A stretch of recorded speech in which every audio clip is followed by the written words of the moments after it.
بسم اللہ الرحمن الرحیم۔ السلام علیکم ورحمۃ اللہ وبرکاتہ۔ ہمارا اسکول گھر سے بہت نزدیک تھا۔ محلے کی 2 لڑکیاں بھی میرے ساتھ پڑھتی تھیں۔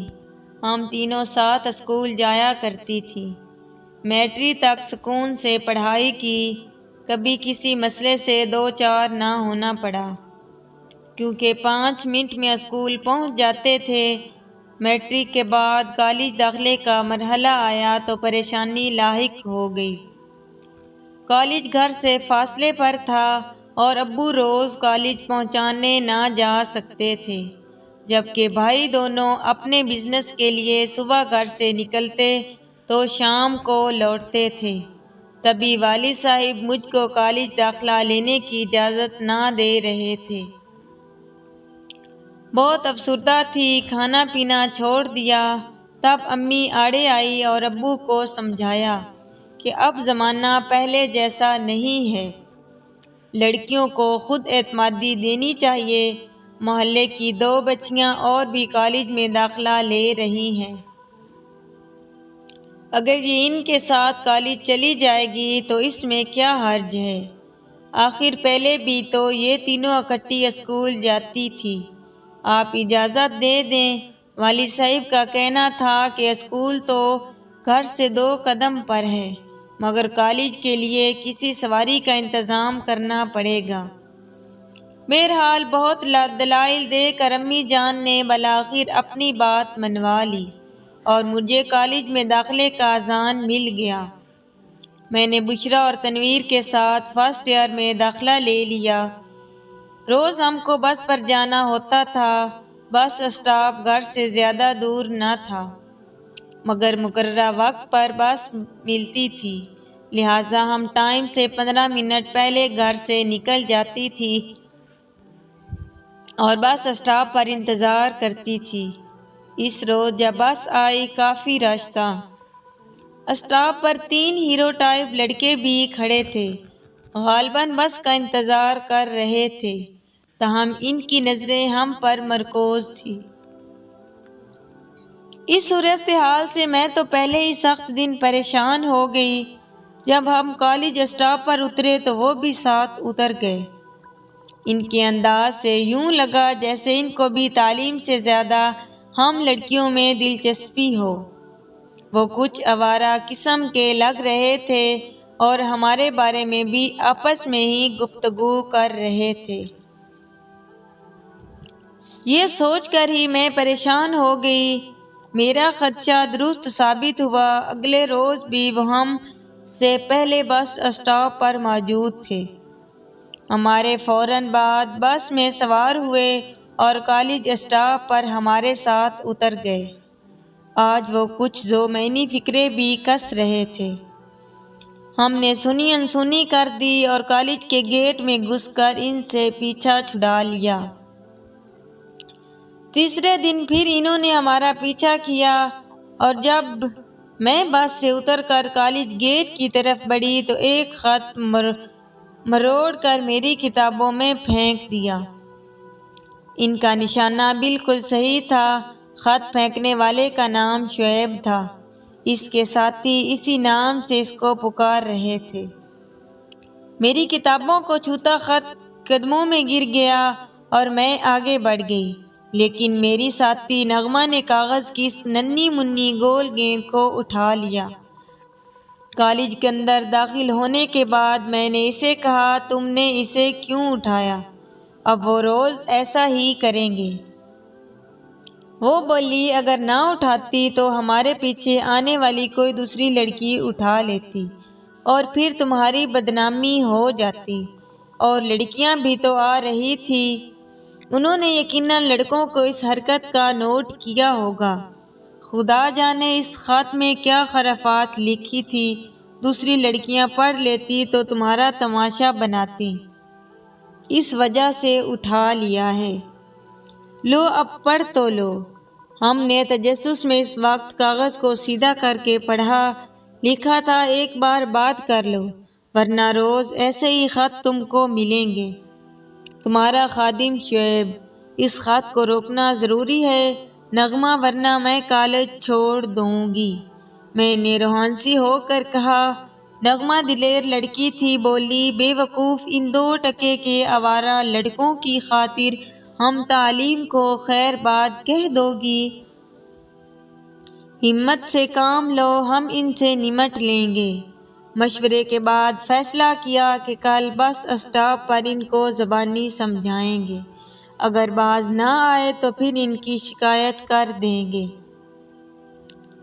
اگلے دن جب انہوں نے وہی حرکت کی تو نغمہ نے مجھے ہمت دی کہ اس سے بات کرو، کیونکہ یہ خط تمہاری طرف پھینکتا ہے، میں تمہارے ساتھ ہوں۔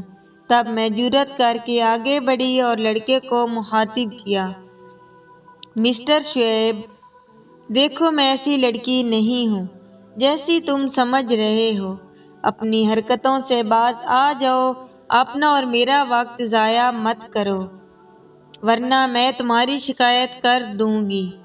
کس سے شکایت کرو گی؟ اس نے ڈٹھائی سے کہا۔ جو بھی سرما ہے سامنے آ جائے، ہم بھی ڈرنے والے نہیں ہیں، دھمکیاں نہ دو۔ اسی وقت بس آ گئی اور میں گرفتہ دل بس میں چڑھ گئی۔ تمام راستہ دعا کرتی جاتی تھی کہ اے اللہ اس شریر انسان سے نجات دلا دے۔ اگر ابا یا بھائی سے شکایت کرتی تو وہ مجھے کالج سے ہٹا لیتے، کیونکہ بہت مشکل سے اجازت ملی تھی۔ میں نے ایسی بہت سی کہانیاں پڑھی تھی، کافی محتاط تھی، مگر یہ لڑکے باز آنے والے نہیں تھے۔ جب موقع ملتا خرافات بھرے خط لکھ کر میری کتابوں پر نشانہ تاک کر پھینکتے۔ کبھی کاغذ کی یہ ننھی منھی گیند کتابوں پر اٹک جاتی تو کبھی زمین پر جا پڑتی۔ یہ تو ایسی مصیبت تھی کہ میں کام کر رہ جاتی تھی۔ جب اس مسئلے کا کوئی حل سمجھ میں نہ آیا تو ایک روز جب کہ اتوار تھا اور چھٹی کے باعث بھائی گھر پر تھے، میں نے بھائی جان سے بات کرنے کی ٹھان لی اور ان کو کہا کہ آپ سے ضروری بات کرنی ہے۔ ایک مسئلے نے بہت پریشان کیا ہوا ہے، جبکہ تعلیم بھی ترک نہیں کرنا چاہتی۔ وہ بولے، ہاں ہاں کہو، میں تمہاری پوری طرح، اور ان سے کہا کہ آپ سے ضروری بات کرنی ہے۔ ایک مسئلے نے بہت پریشان کیا ہوا ہے، جبکہ تعلیم بھی ترک نہیں کرنا چاہتی۔ وہ بولے، ہاں ہاں کہو، میں تمہاری پوری طرح مدد اور پاسداری کروں گا۔ میں نے ان کو مسئلہ بتا دیا اور وہ خط بھی دکھا دیا، جس میں شعیب نے لکھا تھا کہ اگر ایک بار ملاقات کر لو تو پھر کبھی پریشان نہیں کروں گا۔ انہوں نے مجھے تسلی دی کہ فکر نہ کرو، میں ان بدماشوں سے نمٹ لوں گا۔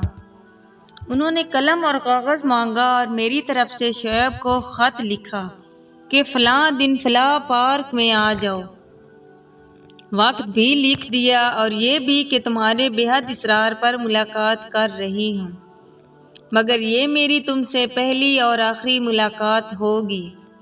بہتر ہوگا تم اکیلے آ جاؤ اور کسی، یہ بھی لکھا کہ میں سیاہ عبایا پہن کر آؤں گی۔ میں حیران ہو گئی کہ بھائی جان یہ کیا کر رہے ہیں، مگر ان سے وضاحت مانگنے کی مجھ میں جرأت نہ تھی۔ مقررہ دن مقررہ وقت پر بھائی جان نے میرے سب سے چھوٹے بھائی امین کو میرے جوتے پہنا دیے اور برقع بھی پہنا دیا۔ کپڑے بھی سے میرے ہی پہنائے تھے۔ وہ ان دنوں 8ویں میں پڑھتا تھا اور میرے برابر قد تھا، اس پر میرے حلیہ کا گمان ہوتا تھا۔ بھائی جان اسے لے کر گاڑی میں مقررہ وقت سے پہلے چلے گئے اور راستے میں اپنے دوستوں کو بھی ہمراہ لیا۔ یہ لوگ مقررہ جگہ پہنچے تو امین کو پارک میں بٹھا دیا۔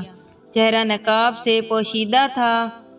بھائی جان اور ان کے دوست جو ہاکیاں وغیرہ لے گئے تھے کچھ دوری پر گاڑی میں بیٹھ کر شعیب کا انتظار کرنے لگے۔ شعیب اکیلا نہیں آیا تھا، اپنے دوستوں کے ہمراہ تھا۔ دونوں دوست موٹر سائیکل پر پارک کے پاس ٹھہر گئے اور یہ اندر آ کر ادھر ادھر دیکھنے لگا۔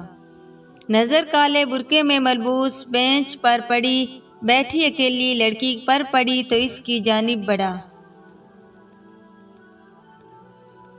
جب نزدیک آیا تو مجھے مخاطب کیا، نقاب تو اٹھاؤ، دیکھوں تو صحیح جس کو بلایا تھا وہی ہے یا کوئی اور ہے۔ امین نے فوراً نقاب الٹ دیا۔ وہ بھونچکا رہ گیا۔ اس نے امین کے سر سے حجاب کھینچ لیا اور گالی دی کہ مجھے بے وقوف بنایا ہے، اب اپنی بہن کا حشر بھی دیکھ لینا۔ یہ کہہ کر سیٹی بجائی۔ اس کے چیلے پارک میں داخل ہو گئے۔ تبھی بھائی جان اپنے دوستوں کے ہمراہ امین کی طرف دوڑے۔ ان کے دوستوں کے پاس ہاکیاں تھیں اور وہ شعیب کی طرف لپکے۔ یہ منظر دیکھ کر اس کے ساتھی اپنی موٹر سائیکل پر فرار ہو گئے، مگر شعیب گھر جا چکا تھا۔ انہوں نے اس پر ہاکیاں برسا دی، وہ زخمی ہو کر گر گیا اور یہ سب واپس گھر آ گئے۔ اپنی دانست میں تو میرے بھائی نے شعیب کو سبق سکھایا تھا، لیکن افسوس یہ کہ ہم کو مہنگا پڑ گیا۔ شعیب کے سر میں ہاکی کی چوٹ سے ایسا گہرا زخم آیا کہ وہ بے ہوش ہونے کے بعد دوبارہ ہوش میں نہ آ سکا اور 1 ماہ اسپتال میں رہ کر اللہ کو پیارا ہو گیا۔ اس کے والدین نے اس کے ساتھیوں سے لڑائی کا سبب پوچھا تو انہوں نے بتا دیا، جس لڑکی نے ملاقات کا خط لکھ کر پارک میں بلایا تھا وہی اس کی موت کا ذمہ دار ہے۔ انہوں نے میری سہیلیوں کی نشاندہی کی کہ یہ لڑکیاں ہیں جن کے ساتھ وہ لڑکی بھی ہوتی تھی، جس کی وجہ سے شعیب کی جان چلی گئی ہے۔ انہوں نے مجھ پر یہ الزام بھی لگا دیا کہ میں شعیب سے دوستی رکھتی تھی اور خط و کتابت بھی تھی۔ میری ساتھیوں کے گھر شعیب کے والد آئے اور پھر ہمارے گھر آ پہنچے۔ ان کا بیٹا وفات پا گیا تھا، وہ بہت دکھی تھے۔ انہوں نے بھائی جان اور اس کے دوستوں پر پرچہ کرا دیا تھا اور ان کی بہن کے ہمارے بیٹے سے غلط مراسم تھے، سو انہوں نے دوستوں کے ہمراہ شعیب پر ہاکیوں سے حملہ کر کے اسے اتنا مضروب کیا کہ آخرکار وہ جان کی بازی ہار گیا۔ کیس کافی عرصہ چلا۔ والد صاحب نے عمر بھر کی جمع پونجی بھائی جان کو چھڑانے کے لیے لگا دی اور ہم شدید مالی مشکلات کا شکار ہو گئے۔ اس سانحہ کا سب سے زیادہ تریخ پہلو یہ تھا کہ میرے بھائی کو جہاں 7 سال برس جیل کی سلاخوں کے پیچھے گزارنے پڑے، وہاں میری تعلیم بھی ادھوری رہ گئی اور تعلیم حاصل کرنے کا خواب پورا نہ ہو سکا۔ آج بھی اخبارات میں تعلیم کی اہمیت پر مضامین شائع ہوتے ہیں اور یہی شور و غوغا سنائی دیتا ہے کہ اپنی لڑکیوں کو تعلیم دلوائیں اور ان کا مستقبل محفوظ کریں۔ یہ تو واقعی اچھی بات ہے، مگر میں سوچتی ہوں کہ ہمارا یہ معاشرہ اور اس کی سوچیں کب بدلیں گی؟ کب شعیب اور اس کے ساتھیوں جیسے آوارہ افراد سے یہ معاشرہ چھٹکارا حاصل کرے گا، جو ہم لڑکیوں کے مستقبل اور ان کی ترقی اور تعلیم کی راہ میں